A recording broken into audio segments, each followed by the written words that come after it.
When my prayers they were answered, at times when I've lied. But if you ask me a question, would I tell you the truth?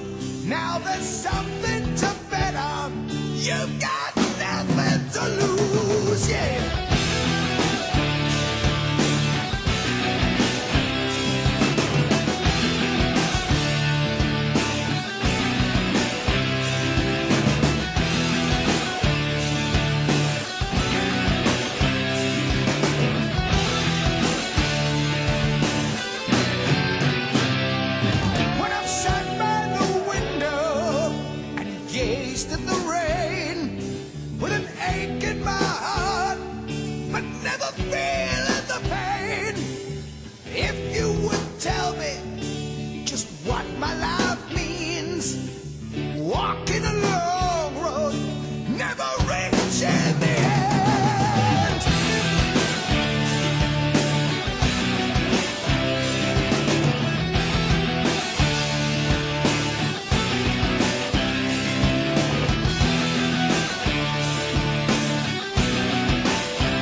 Olá, ouvintes da CBKT, Confederação Brasileira de Karatê-Do Tradicional. Meu nome é Ekel Patriarca e estamos de volta com mais uma entrevista. Uma entrevista que traz uma das personalidades mais importantes do Karatê tradicional no Brasil. Uma pessoa que faz, que produz no meio acadêmico. O nome dele é Vitor Lage. Vitor, suas palavras iniciais. Olá, queria agradecer a todos aí pelo convite, agradecer especialmente essa oportunidade de poder estar conversando aqui com vocês. Espero que nós tenhamos aí um momento de diálogo sobre o karatê, daquilo que a gente mais gosta, que é treinar, que é poder conversar sobre as coisas que a gente tem experiência e poder compartilhar com vocês um pouquinho daquilo que a gente já viveu. Muito obrigado. Ok. Vitor é graduado em Educação Física pela Universidade Federal de São Carlos, mestre em Metodologia do Ensino pela Universidade Federal de São Carlos, doutor em Ciência da Saúde pela Faculdade de Medicina de São José do Rio Preto, docente na Faculdade de Educação Física da UNB. Em relação ao Karatê, graduado quarto Dan, campeão paulista de comitê, campeão paulista de Embo, terceiro lugar em comitê e kata, Campeonato Brasileiro, diretor científico da Federação Paulista de Karatê-Do Tradicional. Temos o prazer de recebê-lo. O convite aconteceu pelo trabalho executado durante o curso de árbitros em Brasília, pela organização, pela boa forma que nos atendeu, que nos recebeu, pelo profissionalismo sempre colocado diante das ações que estavam sob sua responsabilidade e por ser um especialista em educação física. Nada mais correlato com a nossa atividade esportiva do que a própria educação física. E sobre o tema que é a preparação física, nós achamos pertinente trazer o educador físico Vitor Lage. A primeira pergunta, Vitor, é o seguinte: há quanto tempo pratica karatê e se sempre foi karatê tradicional? Eu iniciei minha prática em 1994, sempre fui vinculado ao karatê tradicional. Iniciei na cidade de Pirajuí, interior de São Paulo. Depois fui mudando de cidade de acordo com as necessidades que eram advindas aí da minha carreira profissional. Mas eu iniciei sim em 94 e desde sempre fui junto ao karatê tradicional. Certo. Fala um pouco dessa sua história, né? O seu professor, como foi o início do karatê, como era o karatê na sua cidade, qual a filosofia de treinamento, ou seja, tem algumas perguntas aqui, mas na verdade, eu acho que quando você começar a falar, todas estarão aí reunidas. Eu iniciei em 1994, o interior de São Paulo é coordenado pelo sensei Kazuo Nagamine. Eu treinava com um aluno dele, que era o sensei Roberto Alves Batista Júnior. Iniciei lá com um grupo de Bauru. Aí treinei com eles até o meu ingresso na Universidade de São Carlos em 2003. Em 2003, eu comecei a treinar com o sensei Celso Akira Oishi. Aí eu comecei a treinar com ele e juntamente com o sensei Kazuo. As cidades são muito próximas, né? Então eu fazia aí visitas constantes ao dojo do sensei Kazuo até eu ingressar no doutorado na Faculdade de Medicina de São José do Rio Preto, onde eu fiquei na supervisão também do sensei Kazuo e passei a morar e treinar aí constantemente na supervisão dele. E essa foi a minha trajetória dos meus professores, todos eles contribuíram certamente para que eu já estivesse aqui, não só na universidade, mas ainda praticando e tendo toda essa filosofia de trabalho que o karatê tradicional proporciona para a gente. Certo, é importante citar o professor Kazu, né? Pelo trabalho que ele desempenhou à frente aí de muitos anos na CBKT ou até fora da CBKT, mas um trabalho pelo karatê do tradicional, né? Então, acho que é bom reverenciá-lo, lembrá-lo e por tudo isso que ele produziu para nós. Pensando em duas vertentes do karatê, Vitor, no que se fala em karatê, falando de karatê tradicional, em relação à competição e em relação ao karatê para a vida. Essa é uma pergunta que eu faço a muitos dos participantes aqui, porque ela vai demonstrar aos ouvintes qual é a concepção que o entrevistado tem em relação a essas duas vertentes. É fundamental perceber como o karatê está para a sua vida, né? Olha, eu enxergo a competição como uma possibilidade de desafio, né? Eu entendo ela apenas como um dos braços, eu não diria nem um braço, mas talvez um dedinho, uma falange daquilo que a gente teria dentro do corpo, que seria o karatê, né? Então, a competição, acho que ela oferece desafios, seja para o atleta, não gosto de chamar ele de atleta, eu chamá-lo de karateca, efetivamente, mas eu entendo que a competição dá essa oportunidade de se colocar em desafio, né? Então, esse desafio ele é algo muito produtivo, eu acho que é algo que traz para a pessoa um desenvolvimento humano muito grande, mas acredito que a competição seja muito longe de representar aquilo que seria o karatê para a vida. Entendo que ele dá oportunidades de desenvolver em alguns elementos, mas ele não representaria aquilo que eu considero como o karatê para a vida, o karatê tradicional. E acho que é de suma importância se a pessoa tiver a oportunidade de se colocar esse desafio, é importante, mas não é essencial. Entendo que a competição tem o seu papel. Eu percebo uma convergência em relação às respostas a essa pergunta, né? E é importante as pessoas que assistem essa entrevista de outras organizações que elas conheçam melhor o karatê do tradicional, né? Qual é o nosso objetivo, né? É fundamental isso. Dentro do karatê do tradicional, Vitor, seja na competição ou para a vida, quais foram ou qual foi a maior conquista aí na sua carreira de karateca, de praticante? Quanto praticante nas competições, eu acredito que as competições dentro dos eventos paulistas, e eu acredito que durante o período da minha adolescência ali eu fui campeão, adulto eu cheguei a vice-campeão e campeão, mas nacionalmente eu competi poucas vezes, né? Eu competi poucas vezes, acho que atingi terceiro colocado. Essas foram as representações em kata e em comitê.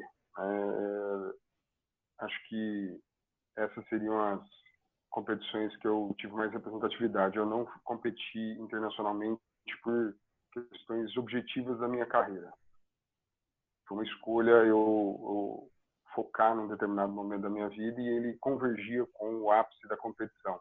Eu tive que, obviamente, fazer algumas escolhas e as escolhas foram pela carreira, mas a prática nunca se interrompeu por um instante. Perfeito, perfeito. As decisões que nós precisamos tomar na vida, é normal. Obviamente que você, para tomar a decisão de competir lá atrás, né, precisou, alguma coisa lhe estimulou, né? Eu estou batendo na tecla da competição porque a gente vai abordar o tema. Então, é bom saber de você, que é um especialista na atividade física, na educação física, o que é que te motivou a começar as competições? As competições, naquela época eram comuns nas regiões e havia um incentivo por parte dos familiares e por parte do grupo em si, né? Mas intrinsecamente eu entendia que a competição era uma forma de eu tentar me colocar no desafio de melhorar algumas coisas que eu tinha durante a prática em si.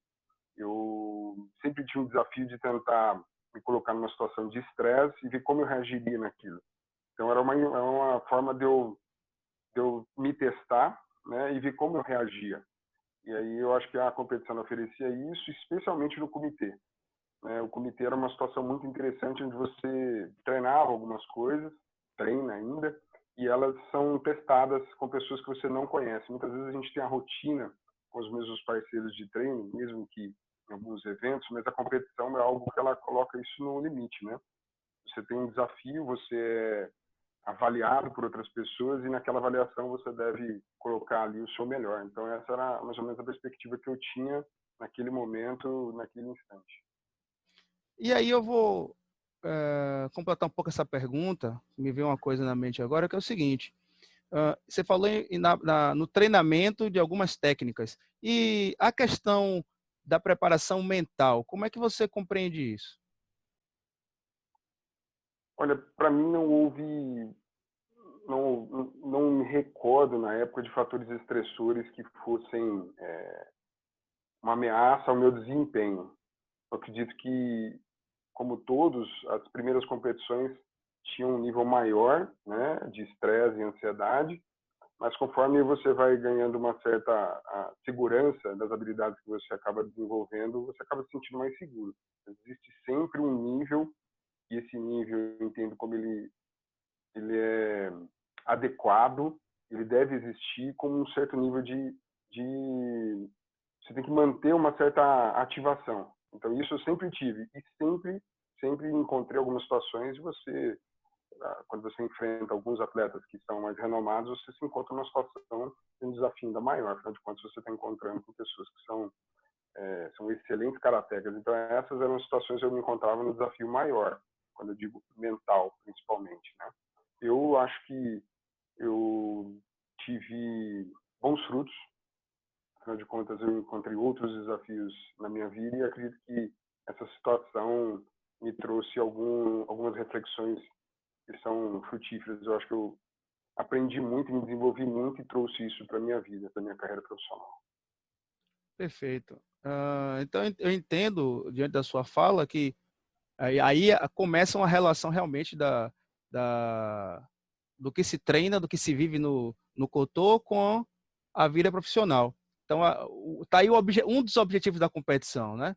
É você se colocar em situações de desafio, levar isso para a sua vida, a sua carreira e superar desafios com mais tranquilidade, né? Com mais consciência, né? Acho que o Karatê ajuda muito isso, né? Sendo um dos Sim, objetivos aí. Acho que é fenomenal isso que o Karatê proporciona. sim, há muitas situações, Michael, que você se prepara durante meses e o karatê tradicional ele trabalha muito com eliminatória simples. Então, em algumas situações eu treinei durante meses e fiz 2 lutas. Então, da mesma forma, quando a gente se prepara às vezes para uma prova, a gente prepara para disputar alguma coisa dentro, por exemplo, do meu meio acadêmico, então, às vezes você se prepara e aquilo não acontece da forma como você espera. Então, lidar com essas situações, eu acho que é um aprendizado que o karatê com certeza trouxe muito para minha vida e como eu equalizei, qual o manejo que eu fiz desses sentimentos todos e de como eu reagi a eles, eu acho que o karatê foi essencial. Perfeito. Agora, mudando um pouquinho o foco, como é que foi a sua caminhada para chegar a ser professor universitário, né? Todo o processo, graduação, pós, mestrado, doutorado e ah, ser professor de universidade conceituada.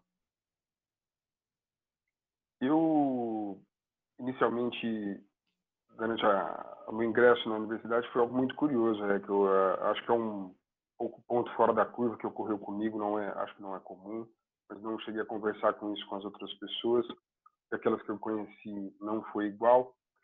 Na primeira vez que eu prestei à universidade, eu ao ingressar na Universidade Federal de São Carlos, eu tive um contato com um professor. E automaticamente no dia que a primeira semana que eu fiquei na Universidade Federal de São Carlos, eu até compartilhei isso com meu irmão, foi algo único para mim, eu falei assim, eu quero ficar aqui, esse é o meu lugar. Eu tive essa situação que foi única na minha vida, desde então eu sabia o que eu queria. Foi algo um pouco diferente das pessoas que eu trabalho hoje, mas eu senti desde a primeira semana que eu fiquei na Universidade Federal de São Carlos que era aquele ambiente que eu queria viver. Então, desde então, eu dediquei toda a minha energia dentro da universidade para que eu pudesse me tornar um professor, pudesse fazer daquilo a minha vida, né? Então, eu fiz a minha graduação lá e, curiosamente também, tudo que eu podia fazer, eu fazia pensando em karatê. Tudo. Então, a minha primeira iniciação científica com karatê, que até hoje as pessoas acabam encontrando comigo e comentando sobre ela, foi aquela que eu fiz a entrevista aí com alguns dos nossos senseis, Inoki Sensei, Tanaka Sensei, fiz com o Akanabe Sensei, fiz com todos os mestres que a gente tem da tradicional até então. Na época, eu entrevistei todos eles e construí um trabalho bem interessante, foi o primeiro. Aí depois o meu trabalho de conclusão de curso foi, até então, na época, era muito difícil se falar em artes marciais ou lutas na escola, então isso tinha sido tema na época. Você fala disso em 2004, era muito comum, em 2005, quando eu comecei a falar sobre isso. E depois do mestrado, eu sempre fiz muito trabalho voluntário, por uma opção pessoal. Eu sempre tento manter no meu cotidiano, na minha vida, alguma ação minha que seja destinada ao outro, de forma totalmente voluntária. E lá, esse percurso da UFSCar, eu fiz um trabalho voluntário no centro comunitário, e lá eu acabei observando as crianças numa atividade de brincar de lutar, né? E aí isso foi me gerando algumas curiosidades daquela comunidade, onde eu observei a possibilidade de trabalhar as artes marciais num contexto dessa educação não formal, no centro comunitário, em projetos sociais, onde eu comecei a avaliar algumas metodologias. Então, acabou se desenvolvendo o meu mestrado nesse contexto socioeducativo de São Carlos, né, numa comunidade periférica. Só que eu sempre tive aquele intuito de estudar mais o karatê em si. Né? Eu tinha bons contatos com grandes professores universitários lá em São Carlos, mas eu sentia essa necessidade de ficar mais próximo da fonte, onde, num dos diálogos, e sempre orientado pelo Sensei Kazu, houve a oportunidade de eu ingressar no doutorado em São José do Rio Preto. E aí eu não pensei duas vezes, né? Se eu não me engano, foi até um pouco rápido demais. Da notícia do ingresso, a minha mudança foram no máximo 10 dias, eu já estava em São José do Rio Preto, como nós dizemos aqui, de mala e cuia.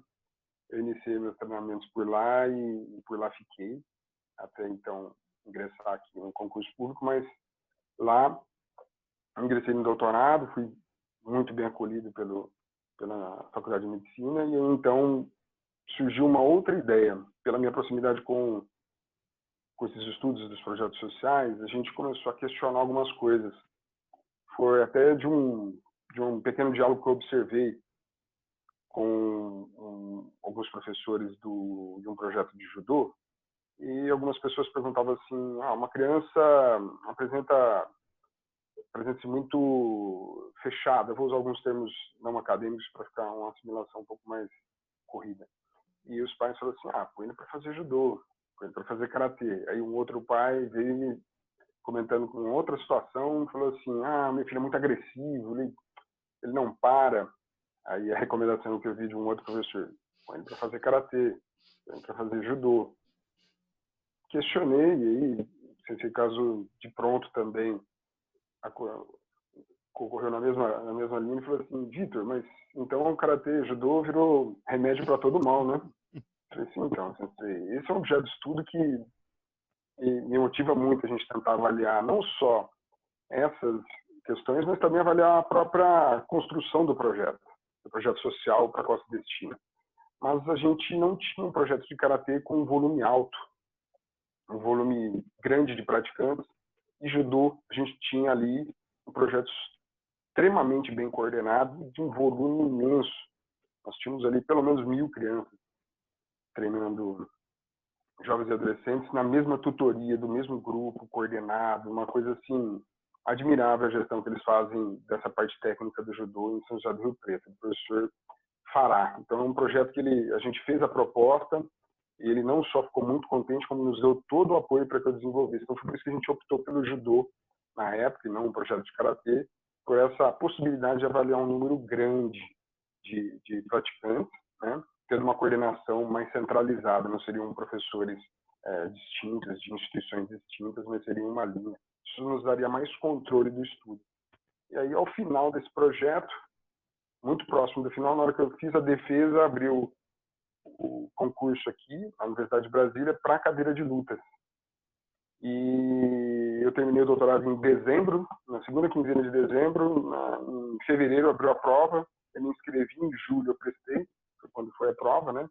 Teve um delay entre a publicação do edital e a prova. Na hora que eu prestei a prova, eu acabei ingressando aqui, que é uma cadeira específica das artes marciais e lutas. Então, poder entrar aqui hoje, poder trabalhar com artes marciais especificamente na Universidade Federal, com que tem essa amplitude, foi algo muito gratificante. Eu tenho uma gratidão imensa por todos aqueles que contribuíram comigo, os professores universitários, e especialmente ao Sensei Kazu, que certamente foi definitivo para que eu conseguisse me qualificar adequadamente e hoje poder até, inclusive, estar aqui conversando com vocês e compartilhando um pouco dessa história.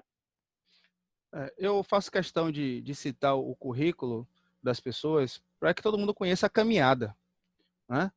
Isso é importante, entender por que Vitor está dialogando com o Brasil. Está dialogando com o Brasil porque ele detém um conhecimento que pode dividir conosco e pode ajudar outras pessoas a entender melhor, a enxergar melhor o seu aluno e dar um resultado melhor em diversos aspectos, seja competitivo ou não. Então, eu acho que é importante que você fale a sua caminhada para que outros também entendam como é essa caminhada, né? Eu acho que na sua vida tudo correu muito para que esse resultado acontecesse, né? Tudo correu para um caminho só. Isso é importante, é bom, é energia positiva. E você é uma pessoa muito legal, uma pessoa muito boa. Lhe conheço pessoalmente e acho que você merecia estar onde você está, com certeza. Certo? Já que você é um acadêmico, obviamente, então é uma pessoa que lida com a ciência. E aí eu queria fazer uma breve fala, que a gente precisa compreender que diversos campos que são estudados aí, eles podem se tornar campos da ciência, né? Então, a educação física é um campo da ciência, sim, é um campo que permite estudo, análise, né, discussão, resultados, propostas, né? E então, assim, na sua compreensão, entrando agora também nesse caminho acadêmico, qual o papel da ciência no desenvolvimento do karatê tradicional?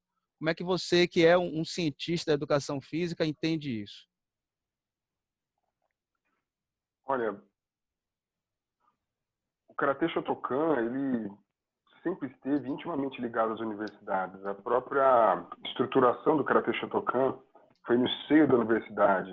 Os principais instrutores do mundo são provenientes das universidades japonesas. Então, acho que a parte mais embrionária do Karatê Shotokan, a gente já tem a presença da universidade, mas se a gente observar a própria atuação do Sensei Nishiyama, ela foi muito vinculada às estruturas universitárias americanas e aos conhecimentos que são baseados. Então, às vezes, a gente poderia encontrar diferentes caminhos. Às vezes, o caminho onde o karatê explica a sua compreensão, seja ela motora, comportamental, o karatê literalmente entregando alguns conhecimentos para a área acadêmica e outros conhecimentos que a área acadêmica não compreende o karatê e ela passa a compreender, então, aprender com o karatê. Então, a gente tem essa transmissão, digamos que numa mão dupla. O outro lado seria alguns hábitos que a gente tem historicamente, alguns hábitos, algumas situações que a gente herda dentro do treinamento, que a gente considera como naturais, seja no ensino, seja no treino, seja na competição, que muitas vezes não tem um embasamento que as qualifique. Então, às vezes, alguns hábitos que a gente faz durante a prática, a gente faz porque alguém ensinou assim. Então, muitas vezes, o empírico precisa ser avaliado. Não para... que a gente tem que falar com isso com muito cuidado, senão parece que toda vez a gente está querendo causar alguma crítica ou apontar erros. Não é bem isso. Mas muitas vezes as ações nossas precisam ser avaliadas de uma forma crítica, né? Inclusive para saber se elas são seguras de serem feitas ou se tem algo que a gente precisa repensar. Mas não encontro, pelo menos não no karatê tradicional, que tem aí seu método de treino muito embasado na tradição, eu não encontrei ainda hoje coisas que eu diria que são incompatíveis, muito menos com a saúde. Então, pelo menos algo que eu posso compartilhar é que eu não vejo incongruências nos hábitos que a gente tem dentro do karatê, feito desta forma no karatê para a vida. Eu não encontrei ainda hábitos ou alguns costumes que eu poderia dizer incompatíveis com a prática, sabe? Então, eu acho que essa mão dupla da ciência ela pode ser um diálogo que tem que ser feito de copo vazio. Eu diria que isso traz um bom discernimento para o praticante e para quem deseja investigá-la. Perfeito. Eu tive a entrevista com o professor Ico, com o Guaraci, né? Então, falando um pouco da ciência, né? Envolvendo o campo esportivo, né? Eu acho que a ideia converge, né? A ciência está próxima da nossa prática, efetivamente, pela necessidade de estudar toda a movimentação, todos os pressupostos. E você citou uma coisa importante, a questão do empírico, né? Realmente não é falar mal do empírico, mas o empírico precisa ser discutido também, né? Para que a gente não cometa equívocos. Seguindo aqui, Vitor, na conversa com o professor Ico, né, que é o diretor da CBKT, da diretoria científica, ele informou para a gente que a proposta da diretoria é ampliar, né, solicitar às federações que criem as suas diretorias científicas, né? E você, como cientista, como é que você vê essa capilarização pelo país aí nas federações? Eu entendo, Eco, que isso é extremamente produtivo. A partir do momento que você incentiva a criação dessas instituições, você também cria nelas um reflexo de ação, onde as pessoas vão realmente buscar entender o porquê disso. Quando elas criam o porquê disso, elas passam a pensar qual a importância, elas passam a avaliar como desenvolver isso junto com os seus associados, os seus federados. Acho que isso é extremamente produtivo. E eu acho que esse tipo de capitalização ela vem sendo feita de uma forma única por essa gestão atual, nacional e internacional, que eu consigo ver e acho que o caminho que está sendo desenvolvido é um caminho do diálogo. Eu acho que isso tende a ser muito profícuo para todos nós, tanto os praticantes quanto aqueles que se atêm a desenvolver algum tipo de estudo. Deixando claro que eu optei por estudar por ser praticante e não o inverso. Não comecei a estudar e de repente me senti apto a treinar. O treino é que me deu as curiosidades necessárias para trabalhar as coisas que hoje eu trabalho, né? Perfeito. Ainda seguindo agora, subindo um pouco de distância, uma fala do professor Gilberto em algumas lives e também presencialmente sobre a constituição da Universidade do Karatê pela ITKF, que é mais um espaço onde a ciência vai atuar. Como é que você enxerga isso aí, entendeu? E você tem alguma participação, alguma atuação nisso também? Sim, a Open University da ITKF ela foi um passo muito louvável da ação atual agora, junto com o CC Gilberto Gettner. Tive aí a honra de poder participar. Eu entendo de uma forma muito interessante, porque além dela produzir conhecimento próprio para o Karatê nessa abordagem acadêmica, ela permite com que alguns praticantes ou outros que não são praticantes conheçam as possibilidades que a gente tem de se desenvolver dentro do Karatê. Muitas vezes a pessoa pratica, ela não sabe o tanto de conhecimento ou as opções que ela tem de se desenvolver os projetos, as ações dela, elas não sabem exatamente de onde vem, por que são assim, do lado dos praticantes, e do lado dos acadêmicos, eles não sabem que a própria instituição valoriza e incentiva o desenvolvimento dessas possibilidades. Então, a Universidade do Karatê ela vai permitir, além de mais, um contato que vai ser de compartilhar conhecimento. Isso não é comum dentro do meio do Karatê. Muitas vezes, por N motivos, a gente acaba não conseguindo compartilhar os conhecimentos que a gente desenvolve, e isso cria um canal que eu acho que vai ser muito importante também. Então, agora, as universidades do Brasil, elas vão conversar entre si, elas vão ter também um canal com as universidades do mundo todo. Isso eu acho que também vai ser um trabalho longevo, mas que vai deixar frutos aí por muitas gerações. Perfeito. Entrando agora na nossa temática, que é a preparação física, para que as pessoas entendam e saia do senso comum, o que é preparação física? Olha, a preparação física, o condicionamento físico, a gente poderia dizer de uma forma mais aberta, que seriam as estratégias que são escolhidas para trazer algum tipo de otimização, de melhora de performance das capacidades físicas, seja ela força, velocidade, agilidade, ou as que forem almejadas dentro do programa. Então, de forma geral, seriam essas estratégias escolhidas, quais as ações tomadas que definiriam a preparação física hoje, dentro daquilo que a gente vem trabalhando aqui pelo Karatê. Certo. Agora, a pergunta é a seguinte, você conceitou a preparação física, certo? Mas voltando à questão da preparação mental, qual o resultado, não sei se você tem alguma experiência com isso também, qual o resultado da junção da preparação física com a preparação mental para os atletas? Naquela outra pergunta, era a sua preparação mental enquanto competidor, mas agora você, enquanto preparador físico, como é que você enxerga atrelar isso à preparação mental? O professor Gilberto Gettner, ele tem um trabalho voltado a essa preparação mental, você deve saber, com times de vôlei, né? No sul do país, para a seleção brasileira. Como é que você enxerga essa junção da preparação física com a preparação mental? Quando eu comentei sobre a preparação física, eu tentei delinear mais ou menos aquelas que são mais comuns ao contexto da educação física, dos professores, de uma forma geral, dos profissionais de educação física. O campo que a gente não pode deixar nunca de citar é, sim, da preparação física integrada, a mental, a nutricional.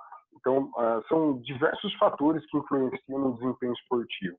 Eles não podem ser deixados de lado de forma alguma. Dentro do contexto de preparação mental, eu acho que a gente está tendo agora um conjunto de ações, tanto acadêmicas quanto práticas, que estão culminando com algumas compreensões de prática do Karatê, que eu acho que podem ser únicas, porque existem contextos da prática do Karatê que são diferentes dos outros esportes. Existem situações que você coloca para o praticante que elas não são similares, por exemplo, a um jogo de basquete onde eu erro uma cesta ou eu erro um passe e nada acontece.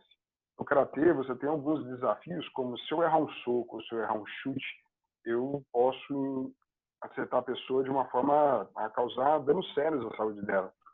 Então, existe um nível de controle e desenvolvimento pessoal, humano e mental do praticante que são únicos aos esportes de combate, às modalidades que tem luta nesse nível, né? Eu acho que é fundamental e os outros benefícios que não são aqueles dentro das competições, que seria quais as possibilidades de eu ter melhora em outros comportamentos do meu dia a dia a partir do momento que eu inicio a prática do Karatê.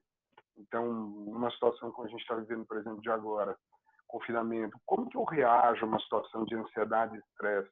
Como que eu me vejo como que eu controlo essas situações? Eu acho que a ciência do comportamento humano vai trazer boas respostas para a gente. Não é a minha área, não é a minha expertise, mas entendendo que grandes mestres estão inseridos nela, eu acho que vai ser de grande valia, mais uma vez, a contribuição do Karatê tradicional para isso. Eu trouxe essa pergunta porque o que acontece? Quando na preparação física do atleta, onde ele não tem uma equipe por trás, né? Ele termina só treinando o karatê para ir competir. Então ele não tem a preparação física, ele não tem a preparação mental, não tem a nutricional e outras mais necessárias a um desenvolvimento de um atleta de alto rendimento, né? E aí é que entra a questão da importância do professor que está com ele para auxiliá-lo nessa questão. E aí, quem assiste essa entrevista precisa compreender que tem que pesquisar sobre como trazer todos os elementos que estão aí circundando o atleta para a aula dele, né? Ele precisa pesquisar, ele precisa ir a fundo para compreender todos esses elementos e deixar esse atleta mais completo, que não é só uma questão de competição, né, como a gente vem falando. É uma questão de que se ele se prepara na totalidade, como o ser humano tem que se preparar para a sua vida, ele vai ter um rendimento melhor na competição. Mas aí esse rendimento melhor de competição vai surtir efeitos positivos também na vida dele fora da competição. Não é isso? Então, eu queria chamar a atenção aí dos professores em geral que estudem, que leiam, que se dediquem a compreender os elementos que estão circundando aí a preparação física também, né? Não só a preparação física.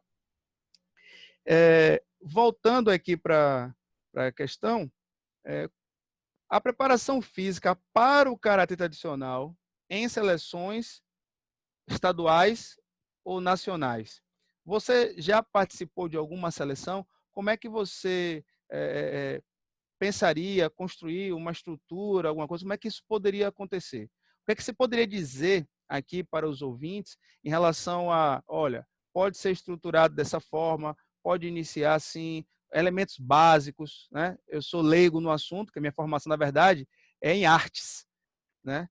E não em educação física. Então, é de um leigo para um especialista. Se eu estiver equivocado, por favor, me corrija em qualquer uma das minhas falas aqui, tá certo? Por favor, a palavra é sua. Eu entendo assim que o primeiro passo é o diálogo. Então, entender quais são as necessidades e quais são os anseios do grupo em si. Então, dialogar com os professores, dialogar principalmente com os atletas, quais são as necessidades e quais são as carências específicas dele. Então, eu acho que o passo 1 das instituições que quiserem se desenvolver enquanto uma comissão científica, uma comissão que vá buscar preparação física para eles e um corpo de profissionais, eles têm que ser ouvidos. Então, seria ouvir esses atletas, saber as reais necessidades desse grupo, e aí, então, ter um grupo de profissionais que façam esse apoio. Esses profissionais não precisam ser necessariamente, precisam da preparação física, nutricional, mental, eles não precisam ser necessariamente praticantes de karatê. Seria muito bom se eles fossem, mas não é essencial. Tá? Acho que se você tiver um bom apoio, e eu acho que se as universidades públicas estão todas elas abertas aos profissionais, aos professores e às federações para consultorias, tá? Isso é uma ação de incentivo governamental. Então, todas as universidades públicas certamente receberão essas federações, certamente receberão esses atletas de braços abertos para tentar fazer um tipo de trabalho. Basta fazer um contato, basta fazer uma requisição e eles serão sim atendidos. Agora, a construção, como você bem elencou, ela tem que ter esses pilares, então, físico, mental e nutricional. Eu acho que eles têm que buscar ouvir esses atletas e então oferecer um contato junto a profissionais que possam desenvolver esse tipo de trabalho. E ter um líder, no caso, que seja preferencialmente um ex-atleta entre eles, né, para que possa permear um pouco desse diálogo. A partir do momento que eu não vejo, muitas vezes, uma facilitação da conversa, quando você tem que exprimir algumas carências suas para um mestre, às vezes isso pode gerar algum tipo de desconforto para o atleta. Eu acho que deixar um ex-atleta ou uma pessoa que esteja mais próxima deles também para facilitar isso, podem surgir outras necessidades que nem sempre ocorrem no momento das reuniões. Então, acho que criar essas pontes de comunicação para depois, então, inserir esses profissionais da nutrição, da psicologia e da educação física. E eu ainda acho que, dependendo do contexto, um fisioterapeuta. Então, esse conjunto todo, eu acho que seria essencial para as instituições, caso elas tenham condições, parcerias para aquelas que eles não tenham condições, para desenvolver institucionalmente. Acho que esse seria o caminho para se desenvolver aí alguns mecanismos e tentar também trabalhar com alguns estudos de caso. Então, escolher os atletas que querem aderir a esse programa e então desenvolver um trabalho com eles, né? Que seja isso voluntário. Às vezes o atleta ele pode optar por continuar com o seu treino convencional. Eu achei muito interessante sua fala em relação à parceria com as universidades. Eu acho que fica a dica aí, né? Temos universidades em diversas cidades, nas capitais com certeza, e aí cabe de repente as federações dialogarem um pouco, né? E aí abrir esse Sim, canal e ter esses profissionais aí. sim, com o advento da internet hoje, Eco, nada me impede de te avaliar, por exemplo. A partir do momento que se você for um profissional da educação física, eu discuto com você as necessidades, a gente faz a escolha das avaliações mais adequadas, você pode desenvolver elas em loco e a gente discute os resultados e você toma as ações. Então, hoje, com o advento da internet, eu acho que as consultorias e as ações em grupo ficaram muito facilitadas. Uma chamada dessa, por exemplo, a gente poderia colocar todos os atletas, poderia fazer diferentes reuniões. Isso reduz os custos, né? Reduz os custos e amplia as áreas de atuação para aquelas cidades ou para aqueles locais que não têm universidades públicas, né? Perfeito, perfeito. Uma outra questão. O que aconselha para o atleta de rendimento? Treinamento funcional para karatê ou treinamento resistido em aparelhos de musculação? Essa é uma pergunta muito, muito capciosa, Eco. Mas eu acho que, assim, há muita confusão do treinamento funcional, como se ele não precisasse de nenhum implemento. Houve uma publicidade muito mercadológica em cima daquilo que a gente chama hoje de treinamento funcional. Tá? Então, tecnicamente, não existe uma resposta pronta para isso. Tá?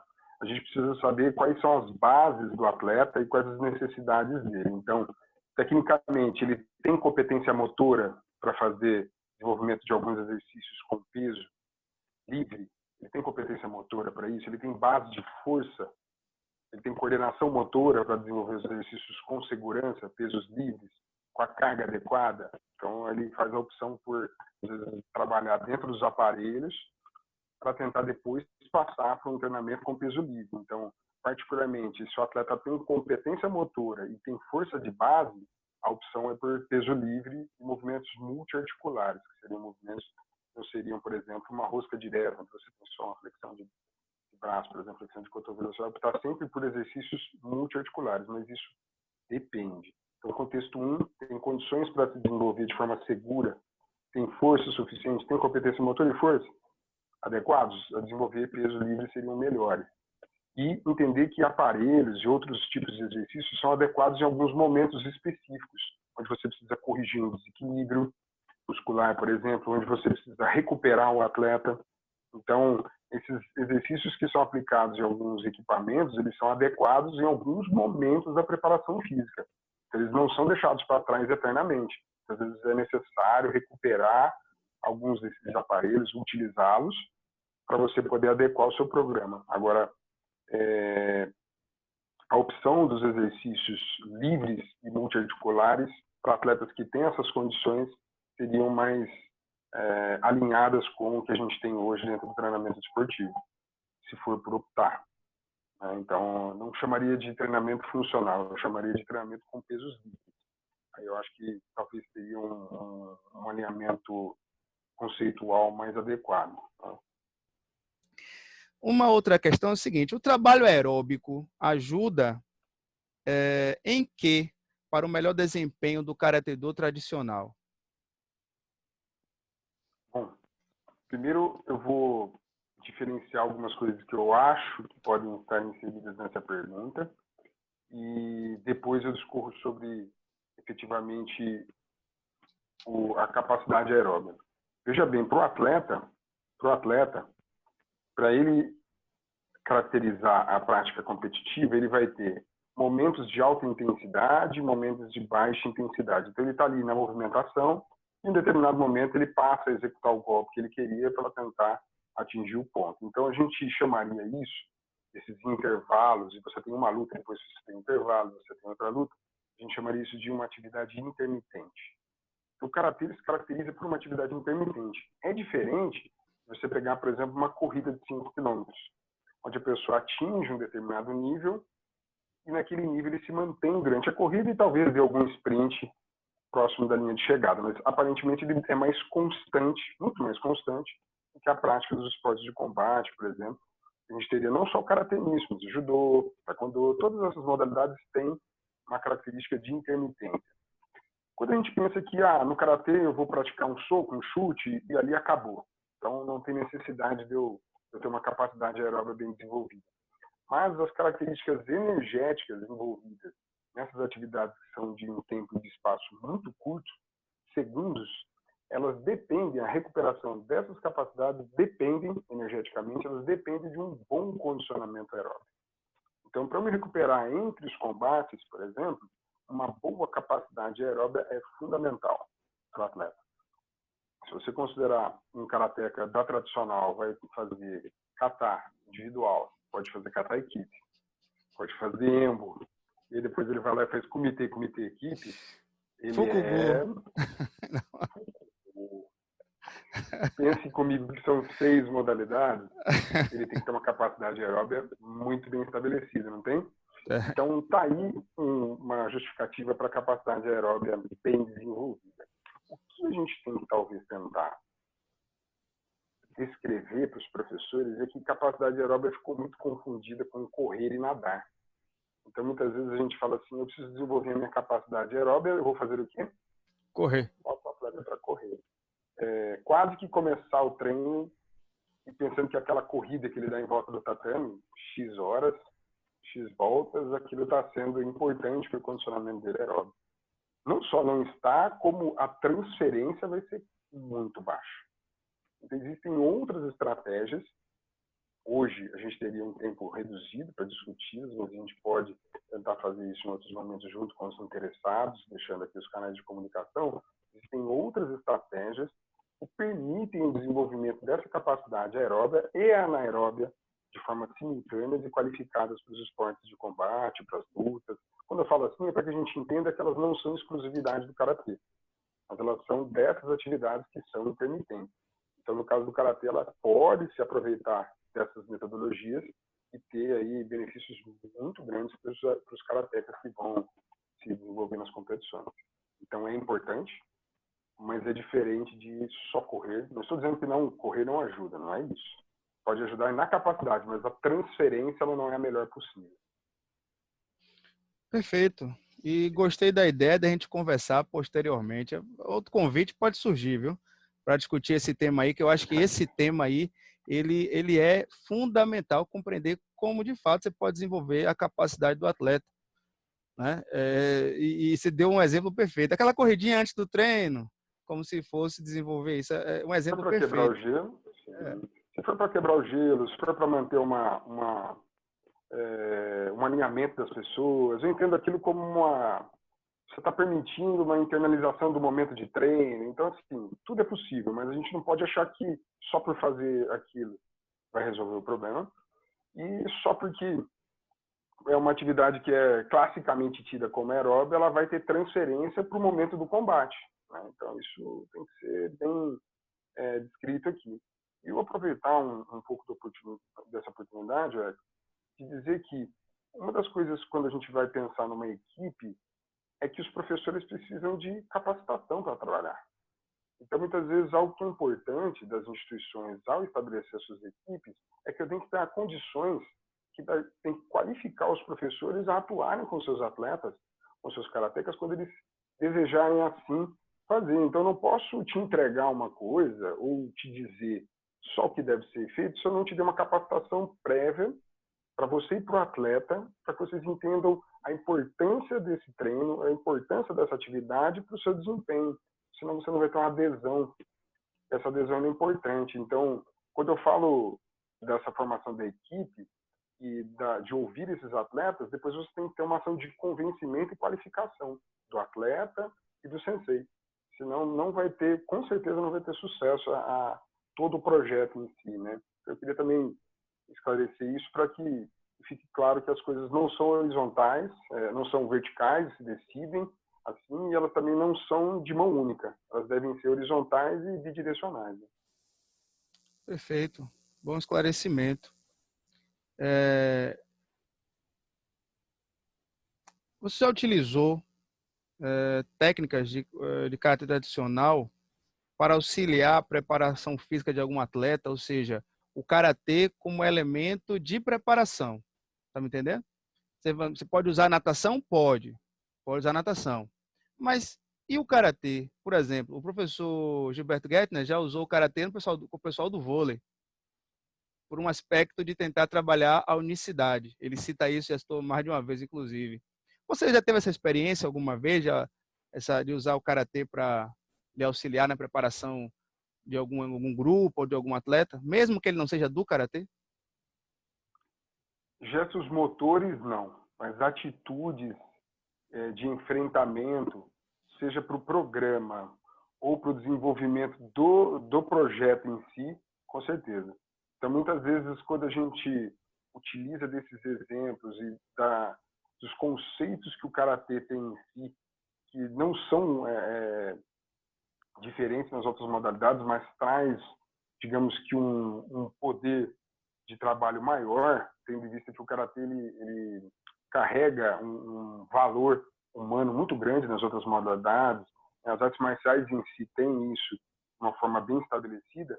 A gente utilizar desses mecanismos eu já utilizei para trabalhar com um atleta enfrentar uma ação de enfrentamento, algumas ações para adesão ao programa. Perfeito. A última pergunta dessa primeira fase: quais são os teóricos, né, que podem dar sustentação à construção de um planejamento de preparação física? Por que eu pergunto isso? Novamente, tentar atender a vários professores pelo Brasil que têm interesse em melhorar, em conhecer mais sobre isso. Então, assim, 2 ou 3 teóricos que pudessem ser colocados aqui agora, e basicamente sobre o que eles versam, né? E indica aí para os professores, como sugestão. Olha, falar sobre isso é até muito satisfatório e muito satisfatório no sentido de que poder falar que hoje a gente tem os maiores pesquisadores do mundo em artes marciais e esportes de combate, ele é brasileiro, isso dá uma honra muito grande para a gente. Então, por exemplo, se a gente fosse falar de um referencial teórico, a gente poderia falar tranquilamente no professor Emerson Franchini.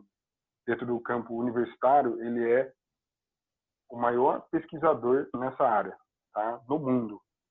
Isso é uma ação de um grande orgulho nacional a gente poder falar isso. Tá? Tem outros teóricos extremamente qualificados no Brasil, mas ele certamente é a sumidade em desenvolvimento de pesquisa acadêmica nessa área de.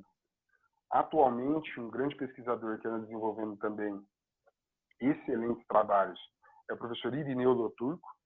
O professor Emerson Franchini é da Universidade de São Paulo, da USP. Tá?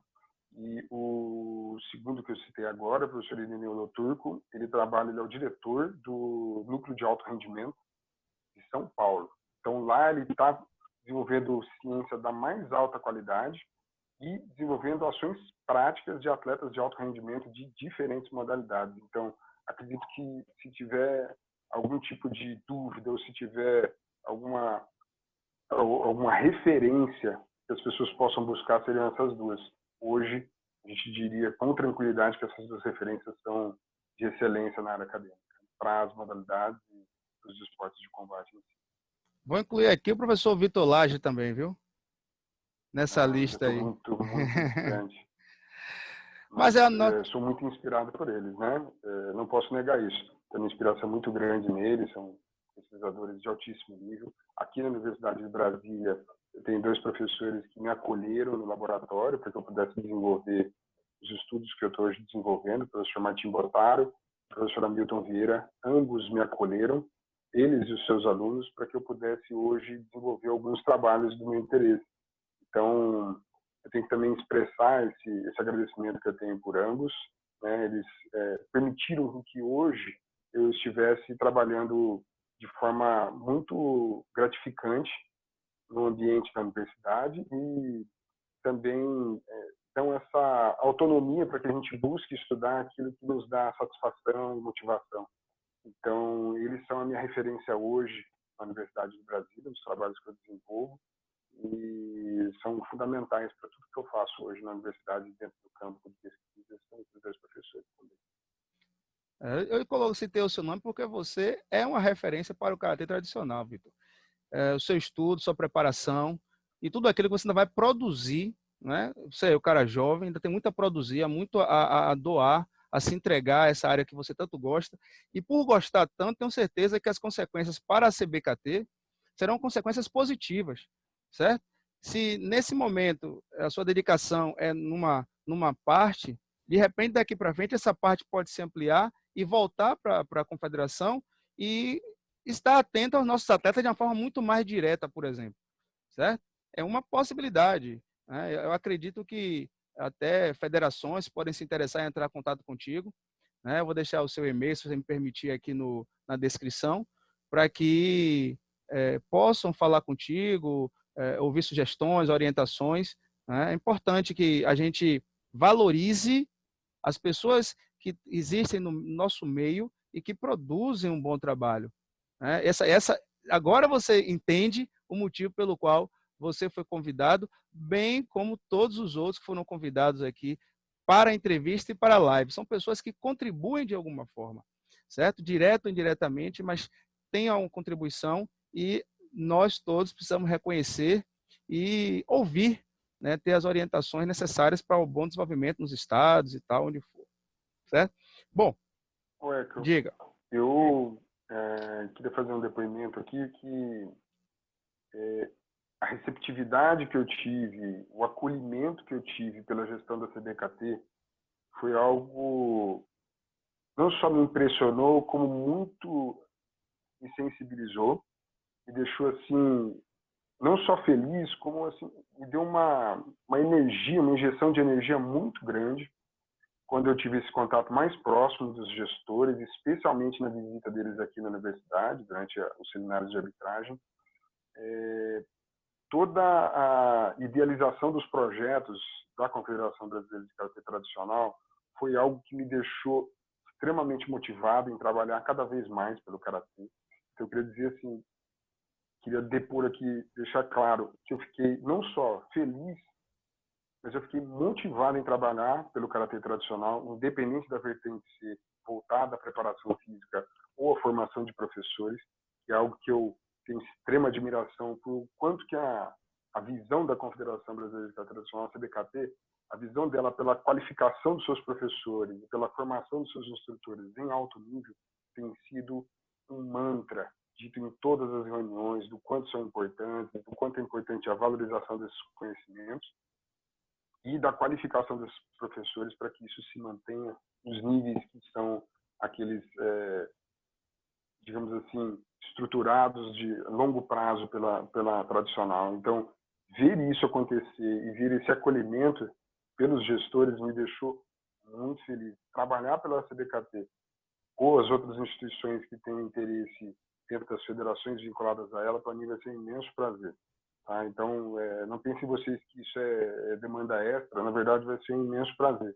Quero me colocar à disposição nisso, em qualquer momento que ocorra. Perfeito, muito bom esse é o depoimento aí, e eu espero que todos entendam e você possa contribuir positivamente. Bom, passando para a segunda fase, que é a fase justamente das perguntas, onde o convidado vai responder apenas com uma palavra sempre que possível. Então, a primeira, Vitor, para você é a seguinte: o que significa praticar karatê tradicional em uma palavra?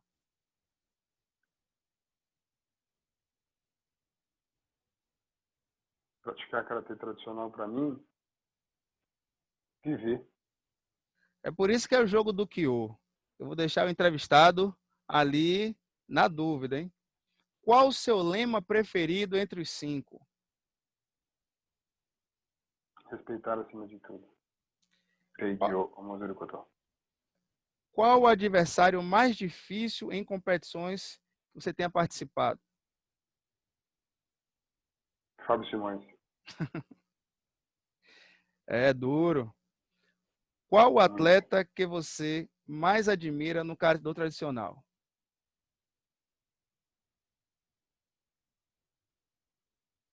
Atleta que eu mais admiro na federação.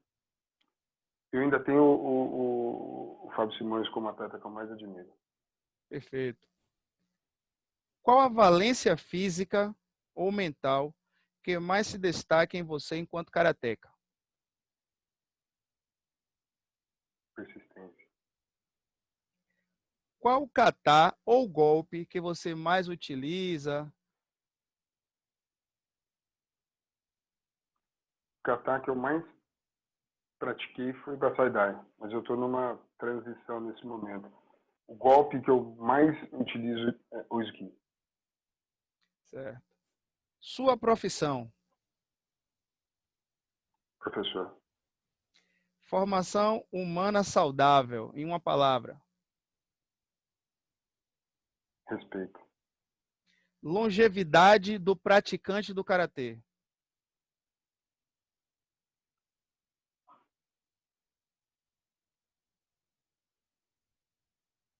Longevidade. O que contribui para a longevidade? Em uma palavra, o que é que você acha que isso significa para a vida do karateca? Constância. Preparação física em karatê.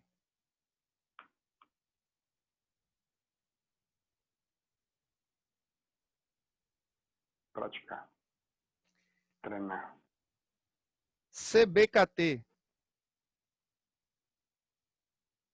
Makoto. Sua família.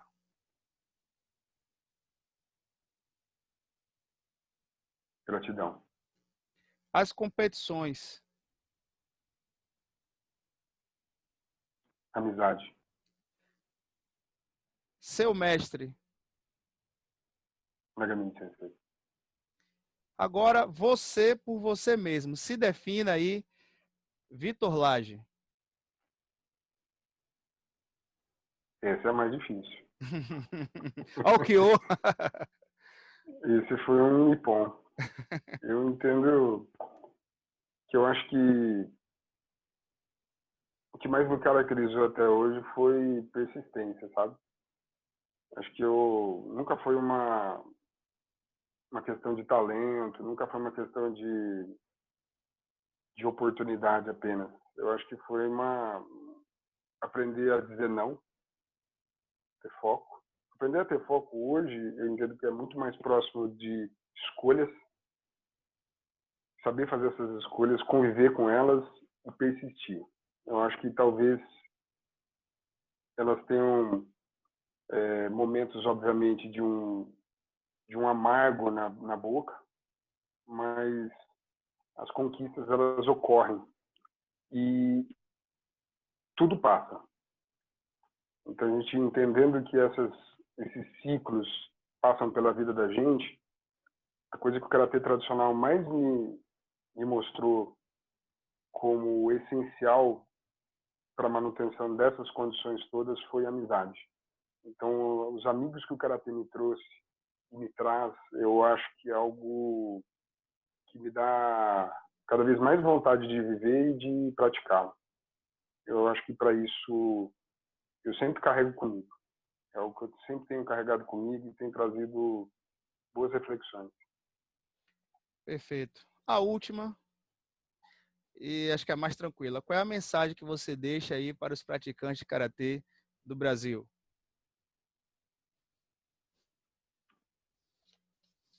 Se eu deixasse uma mensagem para eles, seria de sempre se entregar ao máximo. Sabe, nunca fazer, mesmo que seja um treino, teoricamente, que ele entenda como um treino simples, mais um treino, algo trivial, que ele entendesse que cada oportunidade que ele tem, isso dentro e fora do tatame vai ocorrer, é que a cada momento que ele tiver a oportunidade de dar o melhor dele, eu acho que isso, com sinceridade, acho que essas coisas elas vão trazer bons frutos para a vida.